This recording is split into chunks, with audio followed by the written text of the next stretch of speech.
Entonces, o sea, más o menos empezar en cómo concibes tú al proceso comunicacional tradicional. Y para que sea tradicional y funcione, ¿qué elementos debe tener? Por ejemplo, supongamos yo mando este mensaje y aunque yo trato de usar, o sea, lo más cercano a ¿no es cierto? Por ejemplo, entonces yo no utilizo más, o sea, porque a mí me parece que es una aberración lo otro. Sí. A ver, tenemos que pensar desde dos. A ver, primero la pregunta, ¿cuál era? ¿Qué es el proceso comunicacional tradicional? O sea, ¿cómo se concibe? Y vos estás grabando ahorita. A ver. Por eso mejor. El proceso comunicacional, bueno, en definitiva significa enviar un mensaje y que ese mensaje sea decodificado de la manera correcta, tomando en cuenta la intención del que envía el mensaje y los antecedentes que tenga con el recipiente del mensaje, ¿no es cierto? Ahora, de manera tradicional, tenemos que pensar en que mucho depende del acervo cultural de cada una de las personas. Entonces, un mensaje dicho de un modo, inclusive con un tono distinto, tiene otra reacción en el que decodifica el mensaje. Ahora, nosotros me parece a mí que estamos acostumbrados a una comunicación lineal. Es decir, un recipiente, digamos, alguien que envía un mensaje y un recipiente. Y casi como que no, es muy poca gente la que toma en cuenta las posibles barreras que puede haber para impedir una comunicación efectiva. Entonces, la idea es que los dos o los varios participantes de la comunicación manejan el mismo código. Eso. En este caso, incluso si hablamos de la comunicación por un periódico, digamos, hay veces, yo noto que los chicos últimamente no saben leer un periódico. ¿Por qué? No porque vivan pensando en que los periodistas son corruptos, sino que realmente no conocen el lenguaje que se está utilizando. Entonces, el hecho de que el periódico utiliza un lenguaje más, o un estilo, o un registro más formal, hace que la gente evite leerlos. Ese es un problema. El otro problema que yo veo es que en la comunicación tradicional y en todos los tipos de comunicaciones hay distintos niveles de formalidad, de registro, de repertorio. Entonces, no, antes era como que una persona que se hacía entender bien era considerado o tenía un estatus diferente. Claro. Y por eso es que antes había los oradores, los grandes oradores, como políticos o como cualquier otra profesión que ellos tuvieran, ¿no es cierto? Pero esencialmente los políticos. Aún se le consideraba un político exitoso o efectivo al que hacía o lograba concatenar las historias y las transmitía de manera entendible incluso para aquellos que no manejaban el mismo discurso o no tenían el mismo repertorio lingüístico. Eso. Ahora, yo recuerdo que nosotros siempre estuvimos en contacto con la comunicación y con un buen manejo del vocabulario, porque mi papá, aparte de oír la música, oía noticias, o sea, todos los noticiarios, de las 6 de la mañana, de las 12 del día, de las 6 de la tarde, de las 10 de la noche. Entonces era un continuo input de noticias, y las noticias están en un buen registro, claro, en un buen y es más formal. Eso podría ser. Aparte de eso, siempre teníamos los domingos sin el periódico. Los domingos del periódico era como, aparte de la comida que supuestamente era mejor, era también parte del ritual del domingo, esperar que papá leyera el periódico para coger cada uno una sección. Entonces, esencialmente el suplemento que viene los domingos, que ahora, bueno, es familia, en otros será hoy no sé cuánto, o expresiones en el expreso. Pero esa parte era la que más nos atraía. Y siendo como era un suplemento, aparte de tener imágenes, más tenía texto, que es lo contrario a la de hoy. Ahora es más imagen. En ocasiones la imagen es más grande, ocupa más espacio que el verdadero texto. ¿Por qué? Porque ha cambiado el target, la audiencia. Sí. Para poder comunicarse hay que desarrollar una serie de habilidades. O sea, claro. Hay que saber emitir el mensaje, recibir, y me parece que es súper importante saber escuchar. Ya. Aparte de saber escuchar, mientras se escucha, hay que poder descifrar el lenguaje no verbal. Claro. Dentro de todo el proceso. Y con el agregado de estos nuevos medios tecnológicos, se ha perdido gran parte del lenguaje no verbal. En parte sí.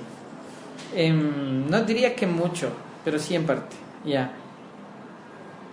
En el sentido de que el lenguaje no verbal está en las mayúsculas o en las minúsculas. O en el uso excesivo para unos de los signos de exclamación. O las expresiones, por ejemplo, LOL, aunque sea un acrónimo gringo, pero igual del inglés, pero se utiliza en español.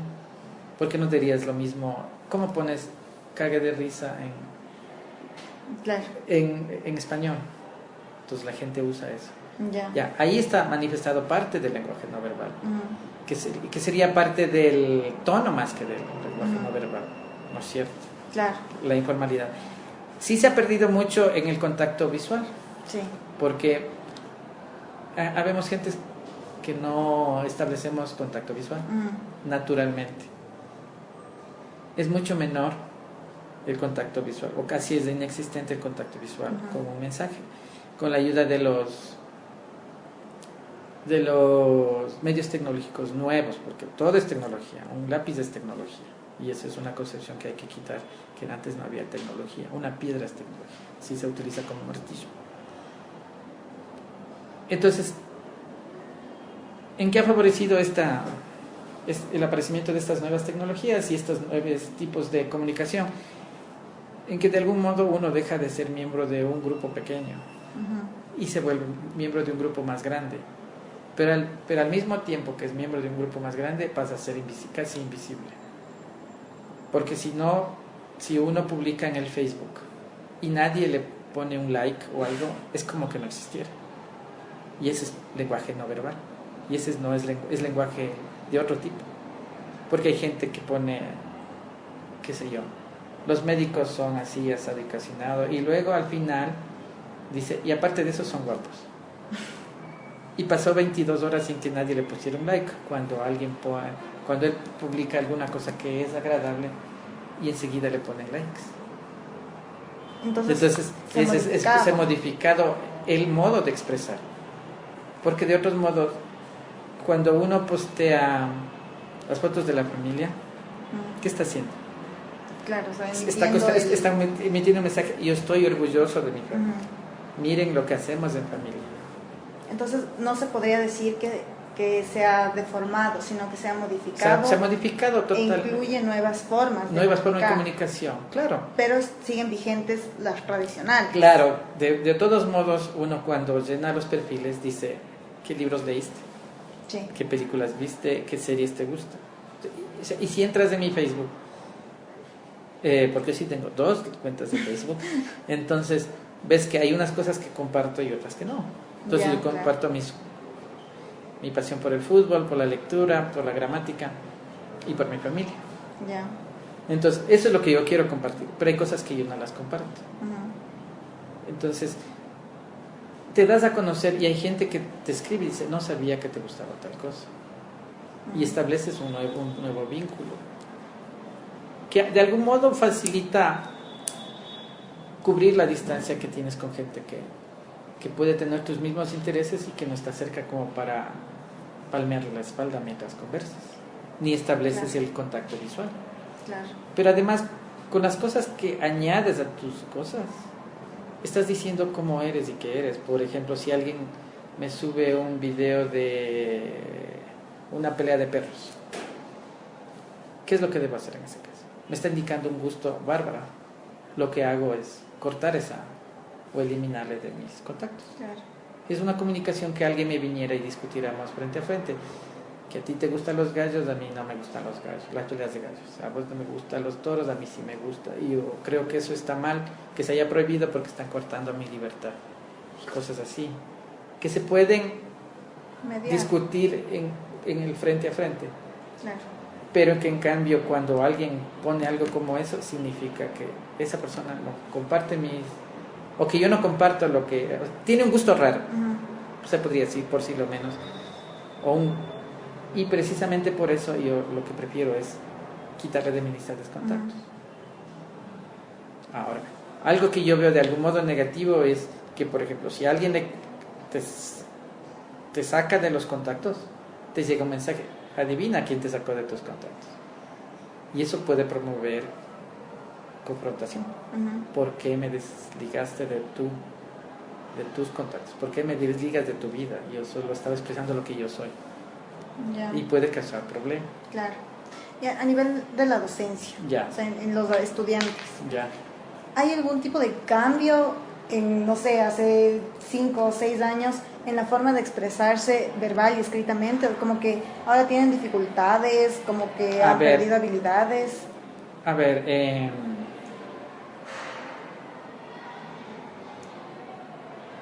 eso es como un camino de dos que se abre así, como una bifurcación. Han perdido habilidades de muchos. Y es precisamente por el hecho de estar tan pegados al teléfono que han perdido la habilidad de mirar a la gente a los ojos. Entonces, esa es una cosa. La otra cosa es que por el apuro de mandar los mensajes han perdido la ortografía, tanto en la lengua materna, peor en inglés, aunque casi nunca lo hace. Pero igual, es como que se transfieren habilidades. Y en este caso, falta de habilidades. Ya. ¿No es cierto? Entonces, si yo escribo thanks, THNX, y me entienden, yo estoy feliz. Pero eso no tiene que... En un contexto académico eso es totalmente no es posible. Algo que nosotros hemos visto y que, bueno, en mi caso se constata a diario, es que los chicos...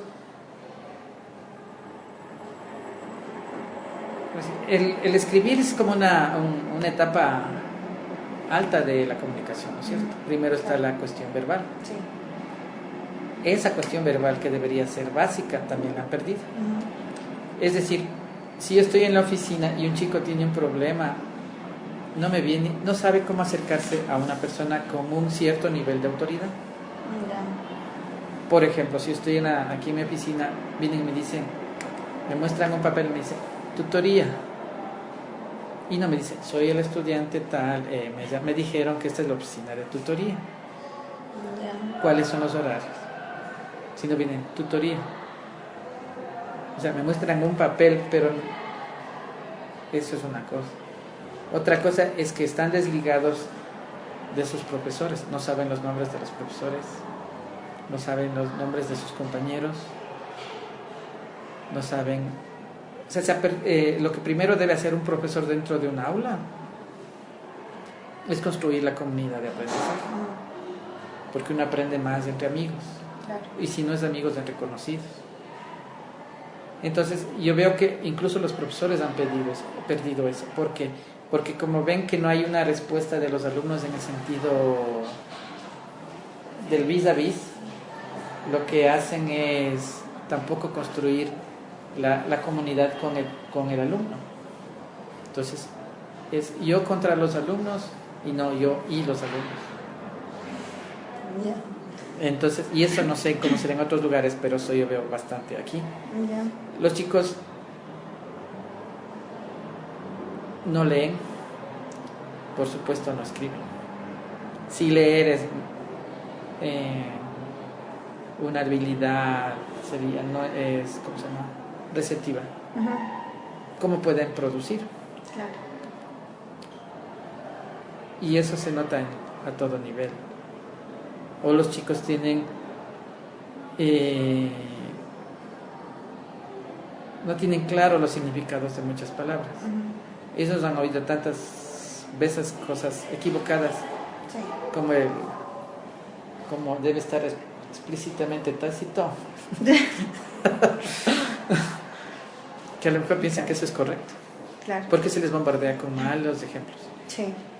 Sí, sí. Yo justamente por mi carrera, Ya, yo no es que sea amante de la lectura. ya, Y sí, también paso horas con el teléfono.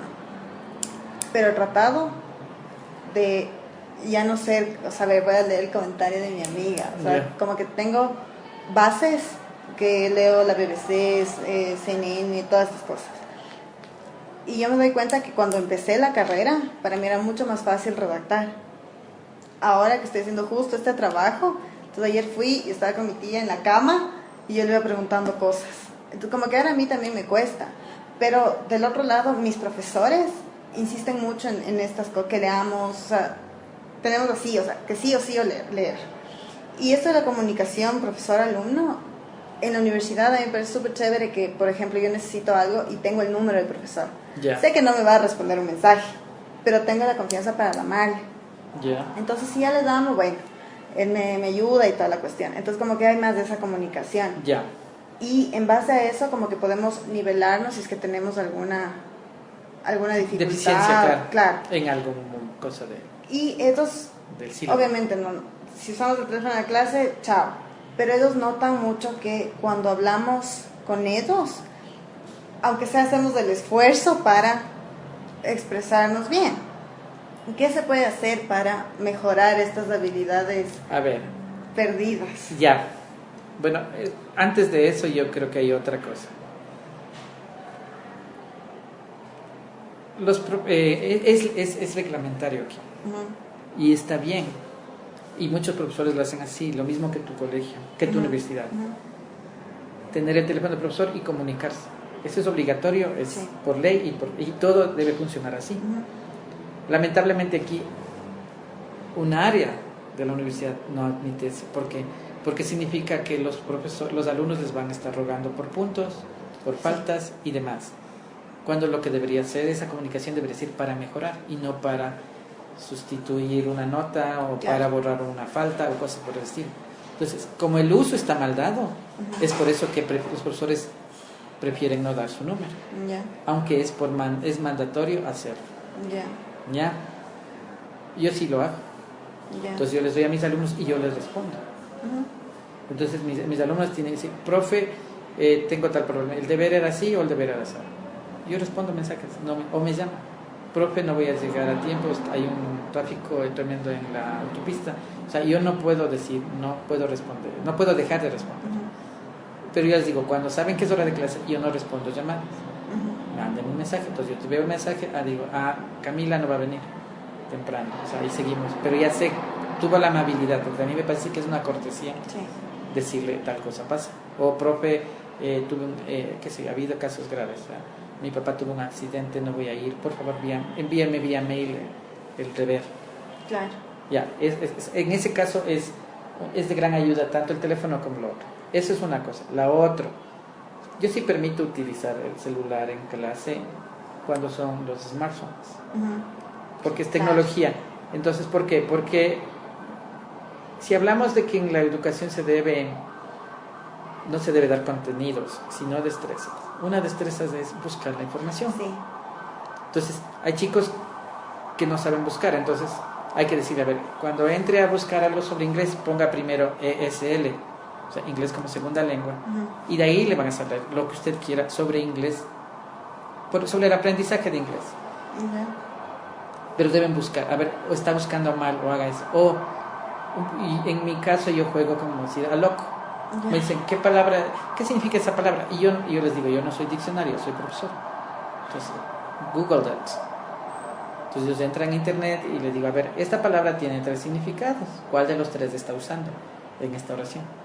Entonces Ya. tienen que traer los 3, o sea, entonces 3, 4 chicos buscan el significado. Me dice, teacher dice aquí tal cosa, acá teacher dice lo otro. Ok, bueno, en inglés y todo, ¿no? Ujú. Pero es eso. O sea, el smartphone es un aliado y hay que usarlo como aliado.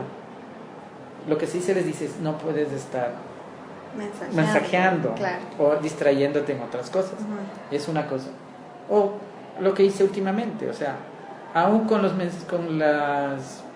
celulares más básicos, los alumnos pueden hacer trabajos. O sea, mis alumnos tuvieron que entrevistarse unos a otros y grabar en el celular y después hacerme oír el celular la entrevista. O como estaba con la alumna aquí, con Nati, por ejemplo, ir con su celular que tiene cámara y mostrarme su casa, hacer un tour de la casa mientras va hablando en inglés. O sea, this is my house, this is the living room, in the living room, bla, bla, bla, this is my kitchen. Es un aliado. O sea, hay que saber usar. La cuestión es que todo es utilizable. Y en eso creo que se diferencian profesores de maestros. Sí. Entonces, cuando uno es un profesor,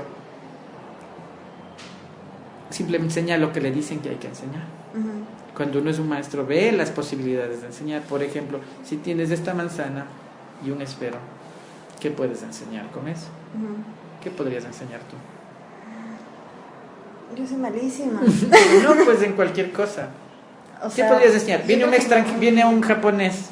Yo creo que todo lo básico, o sea, no sé, colores, texturas, formas, sabores, posibles usos. O claro, o por ejemplo las frutas. Esta es una fruta que bla, bla, bla. O puedes usar sustantivos contables o no contables. Hay muchas posibilidades. Claro. Pero eso es lo que uno tiene que desarrollar como maestro. El profesor, si le dan la manzana, él coge y se come. Claro. Entonces, ahora, sí causa problema el hecho de que nosotros como profesores seamos migrantes de la tecnología y no nativos de la tecnología. Claro. Porque nos causa recelo, nos causa miedo, nos causa desazón el no poder usarlas bien. Ya, yo soy un migrante de eso, pero también al mismo tiempo yo creo que las destrezas básicas se deben reforzar y mantener. Porque claro, pero ¿por qué no presentar un trabajo en un cartel? ¿Y por qué todo usar PowerPoint o Prezi? Bueno, yo hasta ahora hago carteles.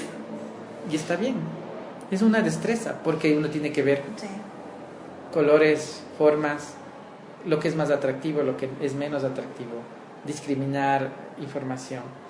Claro, el espacio. Entonces, porque en el PowerPoint simplemente voy poniendo imágenes y palabras. Ahora, una de las cosas que yo les hago a mis alumnos, porque otra de las cosas que han perdido es ha perdido mucho. Y una de las primeras cosas es que no saben resumir. Entonces, les digo, ¿van a hacer un cartel? No, profe, bla, bla, bla, es difícil hacer un cartel. Ya. Bueno, entonces hacer un PowerPoint con 6 slides, 6 transparencias. Cada transparencia con 2 imágenes y máximo 10 palabras. Porque de ese modo, porque lo que quiero es que ustedes hablen. Yo no quiero que lean. Y van a hablar por 3, 4, 5 minutos. Eso es una cosa. Entonces, para hacer el PowerPoint tan específico, necesitan resumir en ideas primero. Aunque luego lo que van a hacer es expandir esas ideas cuando hablan. Entonces estamos haciendo las dos cosas. Claro. Y esas son destrezas que los chicos no saben, porque se les dice, es como cuando uno le dice, como imagino que María Teresa te dice, ¿qué tal tu día? Bueno, no es una respuesta. Yo como les digo, igual Paquita sabe decir, o sea, el diablo está en los detalles. Y yo les digo, y yo soy el abogado del diablo. Porque yo digo, ¿por qué? ¿Cuándo? ¿Dónde? ¿Cómo estaba vestida? ¿De qué estaba vestida? ¿A qué olía? Porque la idea del idioma, del lenguaje es utilizarlo. Claro. Y el déficit está en el elementos de ingreso, de entrada, para poder producir. Porque uno no puede producir si no ha recibido suficiente información de cualquiera que este sea. Si alguien dice, ¿has comido caviar? Sí, no, que serán huevos de pez, ¿a qué sabrá? Y podría quedarse ahí. Pero podría decir otro, no, pero he escuchado y cosas así, y es muy caro porque es esto. O sea, la idea es ir más allá de lo evidente como el león en los Thundercats, porque estamos perdiendo la verdadera comunicación. Sí, estamos perdiendo el hecho de vernos a los ojos primero el hecho de los tonos, Ujú. la entonación, el movimiento del cuerpo, el contacto visual y el escuchar, Ujú. que es tan o más importante que hablar. Estas señales que estos, ajá, no, sí, que mantienen la conversación sí, en circulación, digamos, también no la saben hacer. Entonces, cuando uno está conversando, diciendo alguna cosa, los chicos simplemente se quedan callados y uno no sabe si entendieron, no entendieron, les aburre o les suena interesante. Porque tampoco esas, a no ser que sea el famoso que yo también les digo a mis alumnos. ¿Qué les parecería que cuando ustedes se equivocan yo diga eso? Me enjuician, me mandan al CEACES, a donde quiera, que a cualquier autoridad superior, diciendo el profesor ha cometido Un acto de discriminación. Claro, alguna cosa. Y así como que en un resumen para englobar todo, los pros y los contras más o menos de todo esto, de este proceso de renovación en medios. Ya, a ver. Los pros. A ver, una de las estrategias de comunicación efectiva es primero decir los pros, ¿no es cierto? Para luego caiga el mazazo. O sea, los pros es que son más accesibles a la gente. Es decir, parte de los beneficios de la dolarización es que más gente con menos recursos puede conseguir este tipo de tecnología para comunicarse con personas. También nos salva la distancia. Sí. Establece links con otras personas en distintos estratos, porque uno también puede mandarle una carta, un tweet al presidente. O sea, salva esa distancia. De algún modo nos iguala. Claro. Si yo tengo en mi Facebook amigo, no sería conocidos, como quiera que se llamen, contactos que eran mis alumnos o que fueron mis profesores. Entonces estamos hablando de varias. Salva también la distancia generacional. Me permite conocer. En cuanto a lo negativo, sí que se ha perdido el gusto por la lectura de textos largos más que todo. Se ha perdido el gusto por compartir juntos, porque también se ve en un restaurante varios conectados al celular. Entonces, ¿para qué van a comer en un restaurante? Están ausentes. Se ha perdido la ortografía y en algún momento, siendo que así, como dije antes, salva la distancia entre generaciones, de algún modo también ha perdido un cierto nivel de respeto hacia el otro. Entonces, cuando hay un comentario en un panel deportivo y los hinchas de un equipo se dirigen al equipo del contrario, no es el mejor vocabulario que uno puede encontrar. Eso. Entonces, es como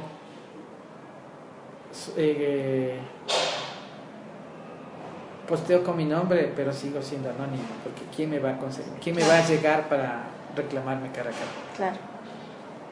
Entonces, sí da lugar a ese tipo de cosas, o sea, a escudarse en el anonimato en el cierto nivel de anonimato para ofender. Claro, también. Entonces, eso es lo parte que es negativo. Ya, ahí se me has ayudado un montón. Te agradezco muchísimo. ¿De verdad? Sí. Sí, no.